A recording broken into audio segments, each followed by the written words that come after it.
ഈ ഒരു ആപ്ലിക്കേഷൻ നിങ്ങളുടെ കയ്യിലുണ്ടോ എങ്കിൽ നിങ്ങൾക്ക് യൂസ്ഫുൾ ആകുന്ന 3 കിടിലൻ അപ്ഡേറ്റ്സുകൾ കണ്ടിട്ട് മനസ്സിലായില്ലേ? ഗൂഗിൾ ഫോട്ടോസ് ഇതുപോലുള്ള യൂസ്ഫുൾ ടെക് റീൽസുകൾ എല്ലാ ദിവസവും വേണമെന്നുണ്ടെങ്കിൽ ടെക്കി ഫൈൽസ് ഫോളോ ചെയ്യാൻ മറക്കണ്ട. നിങ്ങൾ ഗൂഗിൾ ഫോട്ടോസ് ഓപ്പൺ ചെയ്തതിനു ശേഷം ഏതെങ്കിലും ഒരു ഫോട്ടോ സെലക്ട് ചെയ്യുക. അതിനുശേഷം എഡിറ്റ് എന്ന് പറഞ്ഞ ഓപ്ഷൻ സെലക്ട് ചെയ്തിട്ട് ടൂൾസ് എന്ന് പറഞ്ഞ ആ ഒരു സെക്ഷനിലേക്ക് പോയി കഴിഞ്ഞാൽ ബ്ലർ എന്ന് പറഞ്ഞൊരു ഓപ്ഷൻ ഉണ്ട്.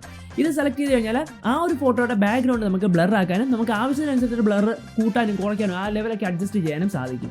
ഇനി രണ്ടാമത്തെ അപ്ഡേറ്റ് എന്ന് പറയുന്നത് എഡിറ്റ് ഓപ്ഷനിൽ തന്നെ പോയി കഴിഞ്ഞാൽ ടൂൾസിന്റെ അവിടെ മാജിക് ഇറേസർ എന്ന് പറഞ്ഞൊരു ഓപ്ഷനോടെ കാണാൻ വേണ്ടി സാധിക്കും. നിങ്ങളുടെ ഇമേജസിൽ അൺവാണ്ടഡ് ആയിട്ട് വേണ്ട ഒബ്ജക്റ്റുകളൊക്കെ തന്നെ നമുക്ക് ഈ ഒരു സാധനം വെച്ചിട്ട് സർക്കിളൊക്കെ ഇട്ടിട്ട് ഇതേപോലെ തന്നെ നമുക്ക് ഇറേസ് ചെയ്ത് കളയാനും സാധിക്കും. അപ്പോൾ ഈ ഒരു AI ഫീച്ചർ കിട്ടാൻ വേണ്ടി പ്രീമിയം സ്മാർട്ട് ഫോൺ ഒന്നും വേണമെന്നില്ല, ബഡ്ജറ്റ് സ്മാർട്ട് ഫോണിലും ഗൂഗിൾ ഫോട്ടോസ് ഉണ്ടെങ്കിൽ പറ്റും. മൂന്നാമതായിട്ട് ഗൂഗിൾ ഫോട്ടോസിന്റെ ഹോം പേജിലേക്ക് വന്നു കഴിഞ്ഞാൽ ഏറ്റവും ടോപ്പിലായിട്ട് ഒരു പ്ലസ് ഐക്കൺ കാണാൻ വേണ്ടി സാധിക്കും. അത് ക്ലിക്ക് ചെയ്തിട്ട് സിനിമാറ്റിക് ഫോട്ടോ എന്ന് പറഞ്ഞൊരു ഓപ്ഷൻ ഉണ്ട്. അതുകൂടെ സെലക്ട് ചെയ്തിട്ട് നിങ്ങൾക്ക് വേണ്ട ഒരു ഇമേജ് കൂടെ സെലക്ട് ചെയ്തിട്ട് ക്രിയേറ്റ് ഓപ്ഷനോടെ കൊടുത്തു കഴിഞ്ഞാൽ നിങ്ങൾക്ക് ഇതേപോലെ ഒരു സിനിമാറ്റിക് വീഡിയോ ആ ഒരു ഇമേജ് അല്ലെങ്കിൽ ഇമേജസ് വെച്ചിട്ട് ഉണ്ടാക്കിയെടുക്കാൻ വേണ്ടി സാധിക്കുന്നതാണ്. ഇപ്പൊ തന്നെ ഗൂഗിൾ ഫോട്ടോസ് പോയിട്ട് അപ്ഡേറ്റ് ചെയ്യുക. എന്നിട്ട് ഈ ഫീച്ചേഴ്സ് ഒക്കെ നിങ്ങൾക്ക് ഉണ്ടോ എന്ന് ചെക്ക് ചെയ്യുക. യൂസ്ഫുൾ ആയെങ്കിൽ ഫ്രണ്ട്സിന് ഷെയർ ചെയ്യാനും വീഡിയോയ്ക്ക് ലൈക്ക് ചെയ്യാനും മറക്കണ്ട.